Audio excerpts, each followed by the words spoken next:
சின்ன சின்ன ஆசை சிறகடிக்கும் ஆசை முத்து முத்து ஆசை முடிந்து வைத்த ஆசை வெண்ணிலவு தொட்டு முத்தமிட ஆசை என்னை இந்த பூமி சுற்றி வர ஆசை.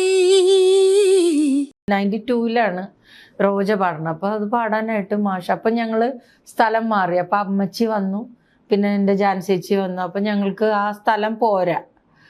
അങ്കിളുടെ വീട്ടിലൊരു ബെഡ്റൂമും ഒരു ചെറിയ മുറിയും, ആദ്യം കയറി വരുന്ന മുറി മാത്രമേ ഉള്ളൂ, ടോയ്ലറ്റും അത്രയേ ഉള്ളൂ. അപ്പോൾ അമ്മച്ചിയും കൂടി വരുമ്പോൾ ആ സ്ഥലം ഞങ്ങൾക്ക് പോരല്ലോ. ഞങ്ങൾ സാലിഗ്രാം പ്രസാദ് സ്റ്റുഡിയോയുടെ അടുത്തൊരു വീട്ടിലേക്ക് മാറി. അങ്ങനെ ഞങ്ങൾ മാറി കുറച്ച് നാൾ കഴിഞ്ഞപ്പോഴാണ് ചിന്ന ചിന്ന ആസൈ പാടുന്നത്. അപ്പോൾ മാഷ് വീട്ടിൽ വന്ന് അവിടുത്തെ ഒരു ഓട്ടോറിക്ഷയിലാണ് വന്നത്. റഹ്മാൻ സാറിൻ്റെ വീട്ടിലൊരു ഓട്ടോ കൊണ്ടാവുന്നു. ആ ഓട്ടോയിൽ തന്നെ ഞാനും അപ്പച്ചനും മാഷും പോയി. ജാൻസേച്ചി ഉണ്ടായിരുന്നു. ജാൻസേച്ചി 2ാമത്തെ ദിവസമാണ് വന്നത്. അങ്ങനെ ഞങ്ങൾ പോയി പാട്ട് പാടി, മാത്രമേ ഉള്ളൂ. വലിയ സംഭവമൊന്നുമില്ല. അന്നത്തെ കാലത്ത്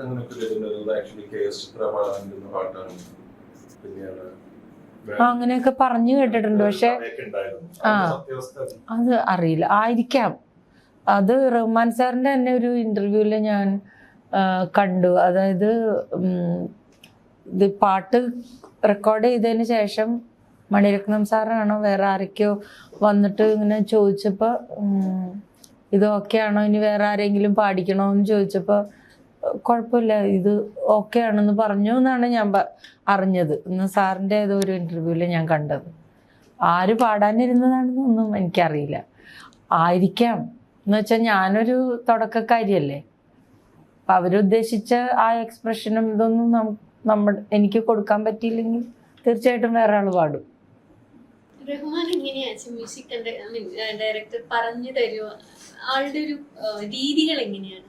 ഹാർമോണിയം വായിച്ച് പറഞ്ഞു തരും, പാട്ട് പാടിത്തരും. ചിന്ന ചിന്ന ആസൈ പഠിപ്പിച്ച സാറ് തന്നെയാണ്. അർജുന മാഷും ഉണ്ടായിരുന്നു, റഹ്മാൻ സാറിൻ്റെ അമ്മ ഉണ്ടായിരുന്നു. ദേഷ്യം വരുമോ ആൾക്ക്? ദേഷ്യം വരുത്തിയിട്ടില്ല ഞാൻ. ദേഷ്യം വരാത്ത മനുഷ്യരുണ്ടാ? എനിക്ക് ഭയങ്കര ദേഷ്യം വരും ചില സമയത്തൊക്കെ. ദേഷ്യം വന്ന് ഭയങ്കരമായിട്ട് പൊട്ടിത്തെറിക്കും. നാഷണൽ അവാർഡ് കിട്ടിയിരുന്നു റോജ ഫിലിമിന്. അപ്പൊ മാമും അതിൽ ഈക്വലി ഒരു അർഹതപ്പെട്ട ആളാണ് അവാർഡ് വിശ്വസിക്കുന്നുണ്ടോ? ഇല്ല, എന്നിനും നന്നായിട്ട് പാടുന്ന ആൾക്കാരുള്ളപ്പോ നമ്മൾ അങ്ങനെ വിശ്വസിക്കരുത്. ആ പാട്ട് ഹിറ്റായിരിക്കാം, പക്ഷെ അതിൽ നന്നായിട്ട് പാടിയ ആൾക്കാർ വേറെ ഉണ്ടല്ലോ, അവർക്ക് കൊടുക്കണം. അതാണ് ഞാൻ എപ്പോഴും പറയുക. അല്ലെങ്കിൽ എനിക്ക് നാഷണൽ അവാർഡ് കിട്ടത്തക്ക ഒരു ബെസ്റ്റ് സിംഗർ എന്ന് പറയാൻ എനിക്ക് പറ്റൂല. എന്നെ അങ്ങനെ ചിന്തിക്കാനും പറ്റില്ല. റെസ്പോൺസ്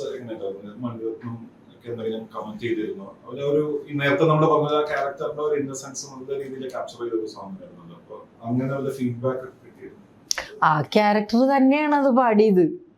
അതാണ് ആ പാട്ടിന്റെ വിജയം എന്ന് വെച്ചാൽ അതെന്താണോ ക്യാരക്ടർ അദ്ദേഹം ചിന്തിച്ചത്, ആ ക്യാരക്ടറുള്ള ഞാനാണ് ആ പാട്ട് പാടിയത് അല്ലേ.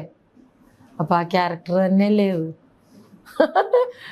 അദ്ദേഹം അങ്ങനെ പ്രത്യേകിച്ചൊന്നും പറഞ്ഞിട്ടില്ല. അതിന് ശേഷം വേറൊരു ഫങ്ഷന് ചിന്ന ചിന്ന ആസൈ പാട്ടിന് വേണ്ടി മാത്രം ഒരു ഫങ്ഷൻ ചോള ഷെറട്ടൺ ഹോട്ടലിൽ വെച്ച് നടത്തി. അത് Vairamuthu sir, Rahman sir, Mani Ratnam sir, അന്ന് ഭാരതിരാജ സാർ എനിക്ക് പൊന്നാടയൊക്കെ അണിയിച്ചു. അങ്ങനെ ഒരു ഫങ്ഷൻ അവിടെ നിന്ന്. അത് ഇതുവരെ അങ്ങനെ ഒരു ഫങ്ഷൻ ഉണ്ടായിട്ടുണ്ടോയെന്ന് എനിക്കറിയില്ല, അന്ന് വരെ ഉണ്ടായിട്ടില്ല. അപ്പം അന്ന് അവിടെ സ്റ്റേജിൽ പറയുകയും ചെയ്തു ബാലചന്ദ്ര സാറ്, ഇതുവരെ ഇങ്ങനെ ഒരു വിഴ എങ്ങും നടന്നതായിട്ട് അറിവില്ല. ഒരു പാട്ടിന് വേണ്ടി ഒരു ഫങ്ഷൻ നടത്തുക എന്നുള്ളൊരു അത് ഇതുവരെ നടന്നിട്ടില്ല. അങ്ങനെയൊക്കെ ഉണ്ടായിട്ടുണ്ട്. പിന്നെ പ്രത്യേകിച്ച് എൻ്റെ അടുത്ത് വന്നിട്ട് എപ്പോഴും പറഞ്ഞുകൊണ്ടിരുന്ന ഒരാൾ SPB സാറാണ്. അപ്പം മിക്കവാറും സ്റ്റുഡിയോസിൽ ഞാൻ ചെല്ലുന്ന സ്റ്റുഡിയോസിലൊക്കെ ചിലപ്പോൾ അങ്കിള് പാടി ഇറങ്ങുന്നുണ്ടാവും, അല്ലെങ്കിൽ ഞാൻ പാടി ഇറങ്ങുമ്പോൾ അങ്കിള് വരും. അങ്ങനെയൊക്കെ പല പ്രാവശ്യം കാണേണ്ടി വന്നിട്ടുണ്ട്. അപ്പോൾ എൻ്റെ അടുത്ത് പറയും, നീ പാര് இந்த வாட்டி உனக்கு தான் നാഷണൽ അവാർഡ് വരപ്പോകുന്നത് എന്ന് പറയും. അങ്ങനെയൊക്കെ പല പ്രാവശ്യം പറഞ്ഞിട്ടുണ്ട്. വേറെ ആരും അങ്ങനെ പറഞ്ഞിട്ടൊന്നുമില്ല. ഞാൻ അങ്ങനെ ചിന്തിച്ചിട്ടുമില്ല.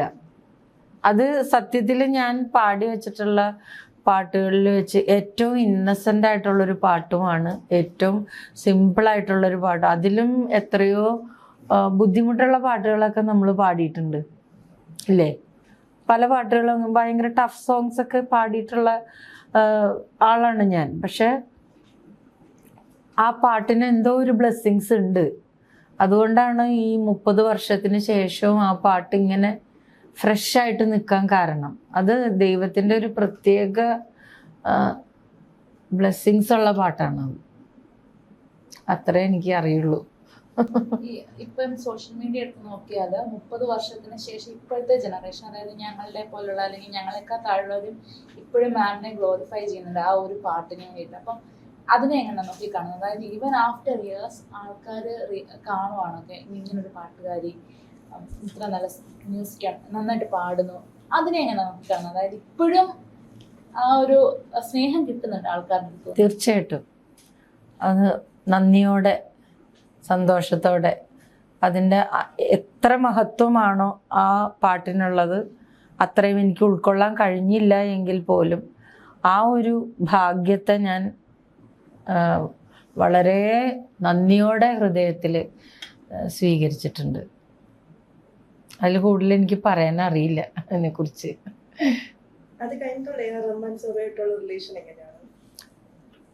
അതിനുശേഷം ഒരുപാട് പാട്ടുകൾ പാടി സാറിൻ്റെ. പുതിയ മുഖം, കാതലൻ, പിന്നെ വണ്ടിച്ചോല ചിന്നരാസു, ജെന്റിൽമാൻ, ഏതാ കറുത്തമ്മ,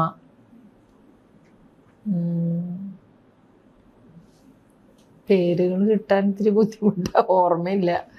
കുറേ പാട്ടുകൾ പാടി സാറിൻ്റെ. ആ ബ്രേക്കിന് ശേഷം റഹ്മാൻ പിന്നെ പാടാൻ വിളിച്ചിരുന്നല്ലോ, പാടിയില്ലേ? ഞാൻ അവിടെ ഇല്ലല്ലോ, ഞാൻ നാട്ടിലേക്ക് പോകുന്നില്ലേ. പാടിയില്ലായിരുന്നു? അത് ഞാൻ വയ്യാതിരിക്കുമ്പോൾ പച്ചക്കിളി പാടും ഊര് എന്ന് പറഞ്ഞിട്ട് കറുത്തമ്മ ഭാരതിരാജ സാറിൻ്റെ പടമാണ്. അപ്പം അതിൽ പാടാൻ വിളിക്കുമ്പോൾ എനിക്ക് തീരെ വയ്യ, ശബ്ദം വളരെ മോശം. അപ്പം ഞാനത് പറഞ്ഞപ്പോൾ സാറ് നിർബന്ധിച്ച് വരാൻ പറഞ്ഞു. അങ്ങനെ പോയി അത് ഓരോ വാക്കുകൾ ഇങ്ങനെ പാടി പാടി, അത് സാറിൻ്റെ കഴിവാണ് ആ പാട്ടായിട്ട്. ടെക്നോളജി അത്രയും നമുക്കറിയില്ലല്ലോ, ടെക്നോളജി ഇത്രയൊക്കെ ചെയ്യാൻ പറ്റും എന്നുള്ളത്. നമുക്ക് വിഷമമാണ് പാടാൻ പറ്റാത്തത് കൊണ്ടുള്ളത്. എനിക്ക് വയ്യാത്തത് കൊണ്ടാണല്ലോ എന്നെ ഇങ്ങനെ പാടേണ്ടി വരേണ്ടത് എന്നുള്ളൊരു വേദനയോടുകൂടിയാണ് സത്യം പറഞ്ഞ ആ പാട്ട് ഞാൻ പാടിയത്, പാട്ട് പറഞ്ഞത്. അങ്ങനെ പറയാം.